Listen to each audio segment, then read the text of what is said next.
chuckles. Why don't scientists trust atoms? Because they make up everything. Welcome, folks, to another roller coaster ride of laughter. Buckle up, because we're about to dive deep into the world of wit and whimsy. Picture a world where chickens are crossing roads without their motives being questioned, where pizza gets to your house before the police, where the early bird might get the worm, but the second mouse gets the cheese. A world where, if at first you don't succeed, then skydiving definitely isn't for you. That's right, my friends, we're venturing into the unpredictable realm of humor. Have you ever wondered why there's no E in math? Well, it's because it's hard enough without having to spell it too. And speaking of math, did you know that 5 out of 4 people admit they're bad with fractions? Now that's a problem that doesn't add up. Now, imagine a scenario where your dog is barking at the back door and your wife is yelling at the front. Who do you let in? Well, the dog, of course. He'll quiet down once he's in.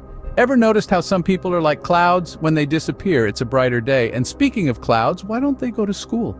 Because they already have too much class. Ever pondered why the man who invests all your money is called a broker?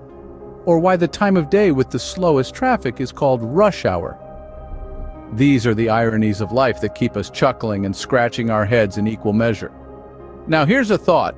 If a book about failures doesn't sell, is it a success? But remember, folks, the road to success is always under construction. And speaking of construction, why don't builders ever get to retire? Because they spend their lives screwing things up. In conclusion, humor is a lot like underwear. It can be brief, or it can provide support. It can be a little dirty, or it can be clean. It can cover your rear, or it can expose the truth. But the most important thing is, it always lifts your spirits. Today, we've walked through the world of humor, tripped over puns, slipped on irony, and belly-flopped into a pool of laughter. We've questioned the motives of chickens and the integrity of atoms. We've navigated through the traffic of rush hour and the fractions of math. And just remember, folks, when life gives you melons, you might be dyslexic. Stay tuned for more laughter, more wit, and more whimsy. Until next time, keep your humor high and your spirits higher.